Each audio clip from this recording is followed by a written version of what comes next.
Welcome to Violin Adventures number 233. We're continuing work on our 1700's Gagliano cello. Okay, we're starting work on this. One of the first things we've got to do is open up these holes, get out the old bushing, and before we can work on fitting the new peg box. If you didn't clean this out, these would just shatter as we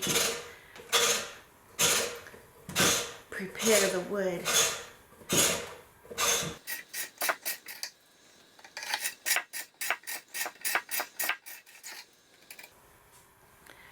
Okay, we're gonna fill these holes. That'll strengthen them.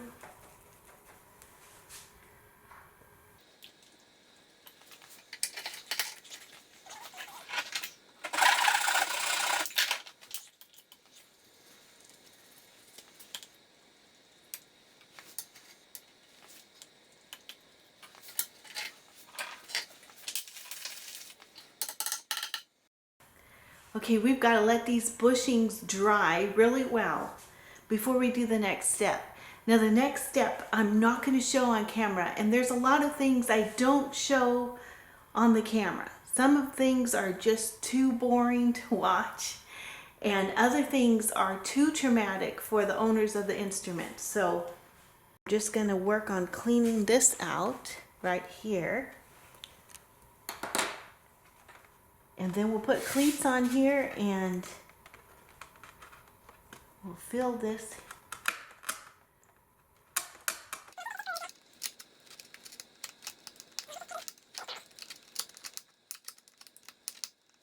Okay, we've got the two areas that I mentioned last week that had a little darkness in the grain. So I cleaned those out. I'm not sure what was in there, probably glue. But they're cleaned out and I've filled them with wood. And while those are drying, I realize I need to get a few more cleats in here just to support these other repairs that are here. And then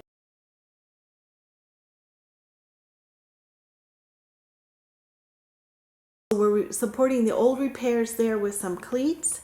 And then down here, as soon as this dries, I'm going to take that down and put in 2 cleats there, and then we can close it up.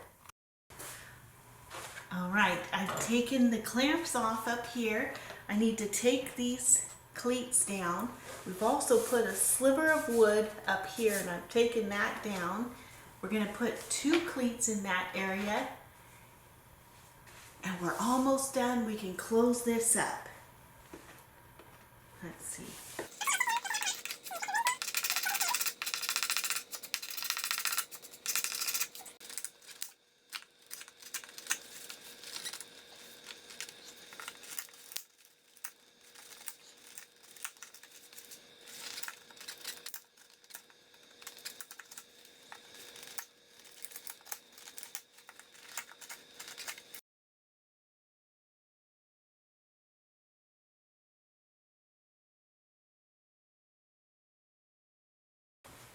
Okay, we're on the last step here.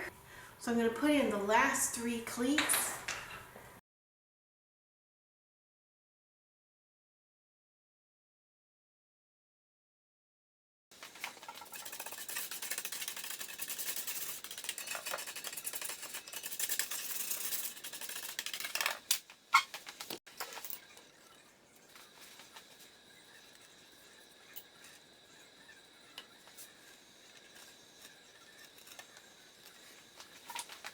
Okay, it's time to close up this beautiful cello.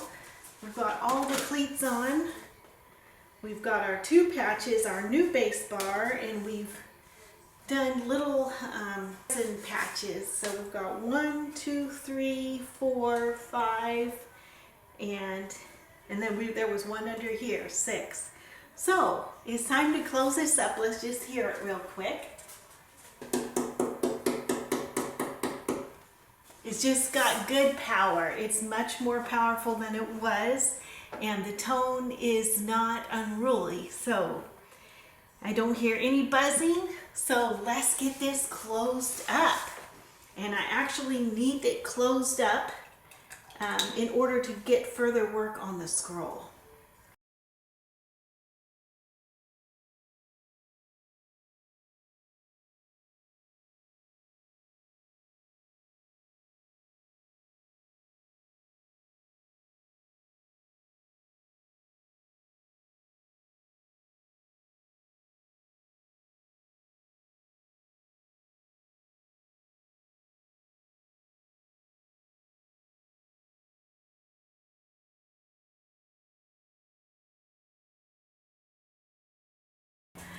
Okay, I've been working for hours and days on fitting the old peg box to a new peg box. And this is a situation where it's like in the hospital and you have the doctor is in surgery and he closes the door and he says no one can come in. This kind of the situation we have here, because it's too traumatic for the family and the doctor needs that time where he can concentrate. And that's the same with this repair on the scroll. I need to concentrate on it. It's almost there. I have 1/4 of an inch left to fit it in and it will be all fit. It's going very nicely, but it's one of those things where I don't want to show it on the screen because I want full concentration on what I'm doing. And besides that, if you saw what I was doing, it might be too traumatic. So it's one of those situations where we're both happier if we leave it like it is here. We'll hear the Hopf violin for the last time before we ship it home. I'm playing. Here we have our Hopf violin, and I'm getting it ready to send back, but I thought I would play it before I send it back. So here it goes.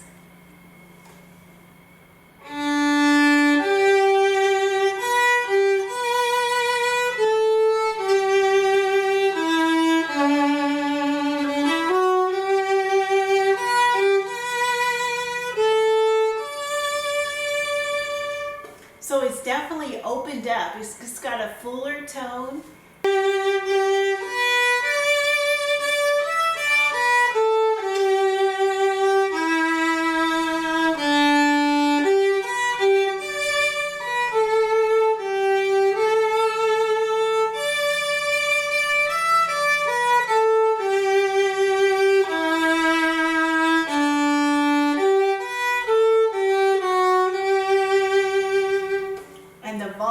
The volume is very good. So I really like this sound. It's very smooth and full and loud.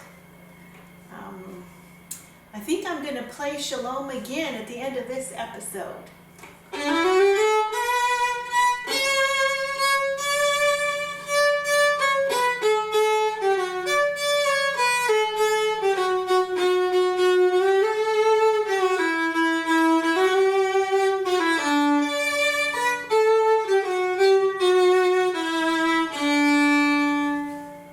Okay, so the response is good too.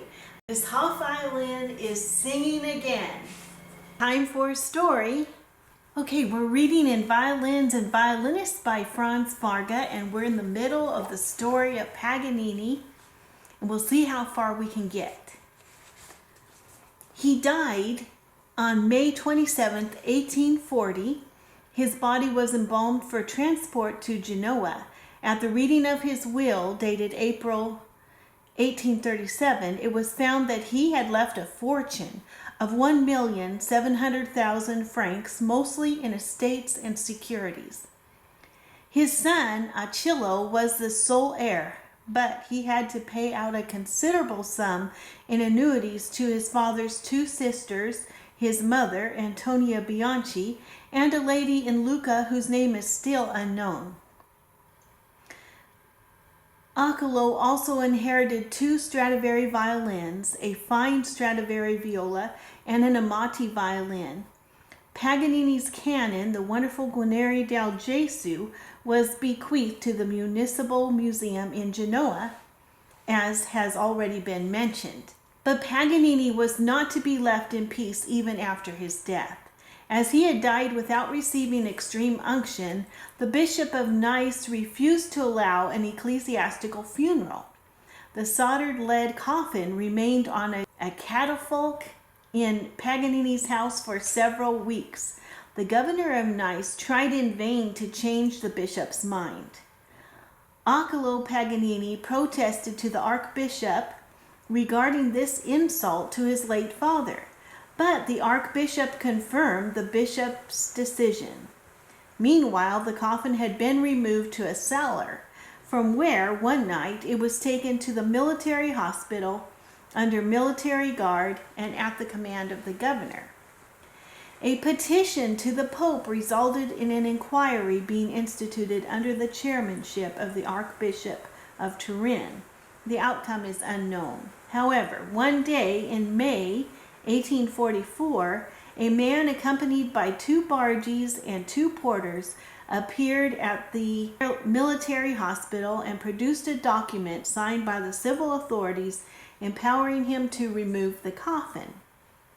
It was put into a barge and taken to Genoa, where it was interred in a provisional grave. 9 years later, it was exhumed and taken to a villa near Parma.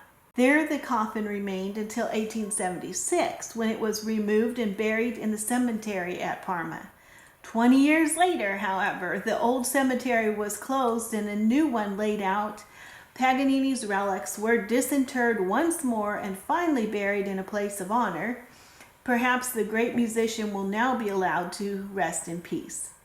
Now, Paganini's influence. There have been many attempts to explain the demoniacal effect of this genius of a violinist on his contemporaries. The Paris physician Renati, who treated Paganini and published a physiological study of his patient after the latter's death, has furnished some material for discussion. Renati was convinced that Paganini was a musical genius who would have become a great composer if he had never been a virtuoso. It says nature, but we know it's God. God, however, had endowed him with many physical gifts which predestined him to become a great violinist. Some parts of his body were of remarkable elasticity. The ligaments of his shoulder muscles, the knuckles of his hands, the forearms, and especially his fingers. The hands were of normal size, but due to their abnormal elasticity, he could almost double their stretch. For example, when he pushed his thumb under the neck of the violin, he was able to play in the second and even third position without moving his hand. His fingers were incredibly strong, like iron cudgels. He could use them in any direction at the greatest speed, and this enabled him to play those multi-stop passages which seemed well nigh impossible to any other virtuoso. His ear for music and his hearing in general were extraordinary. He understood every word of a whispered conversation going on a considerable distance away. His hearing was so acute that he felt physical pain if someone spoke loudly near him. His left ear was particularly sensitive, the ear next to the violin. His auricles were unusually wide and deep, enabling him to catch more sound than other people. They had protruding cartilages, sharp contours, and perfect shape in every part. Whilst playing, his carriage was rather strange. He pushed his left shoulder very far forward so that the violin rested on his collarbone, lightly yet immovably secure.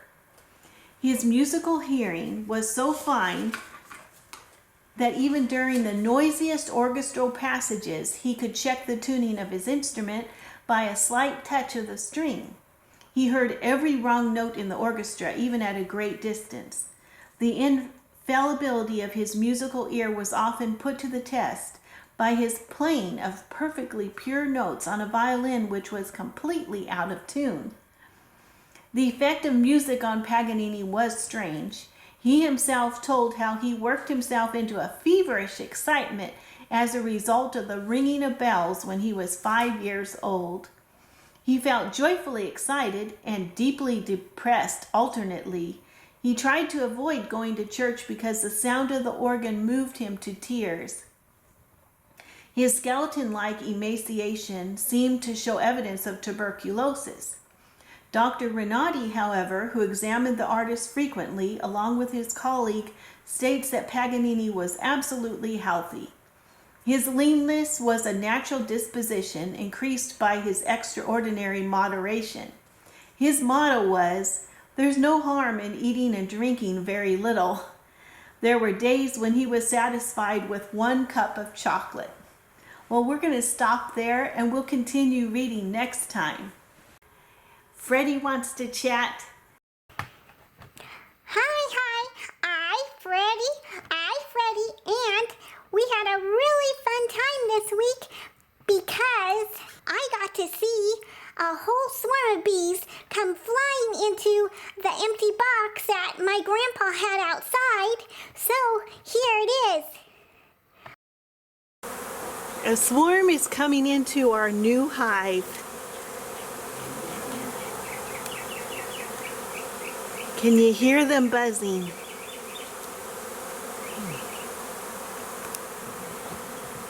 The swarm is still coming in. Lots and lots of bees flying through the air. We saw them come around the corner and they went right to our empty hive right there.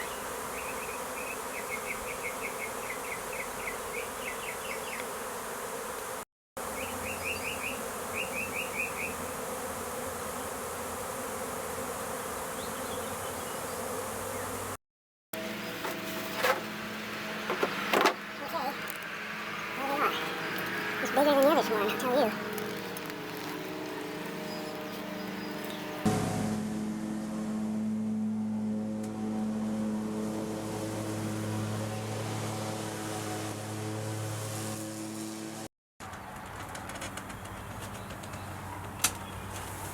Wow, Dad, look at that.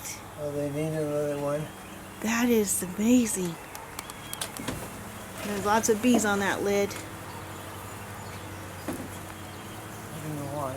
Wow, that was really fun to watch. Okay, see you next time. Bye. The Hebrew Minute. And congratulations to all of you who find these verses. Tov Hashem Lakol V'Rachamav All Kol Ma'asaiv. The Lord, or Hashem, is good to all, and his mercy or his compassion is upon all his works or his doings. If you know where this is found, please leave it in the comments below. Here we are Friday afternoon and the birds are sure singing. We've just had a good rain. Let's go inside and see what's going on. Here's our Gagliano cello from the 1700s. It's looking real good and we're working on fitting the scroll, so I'll be showing you that next week, Lord willing. And here's a cello that was making quite a noise on the F, octave Fs on the fingerboard, and it was just a couple open seams. Here we're getting our Hopf violin ready to ship back to its owner. Thank you so much for watching. Thank you for your wonderful comments, for your thumbs up. Thank you to the new subscribers. And until next time, bye.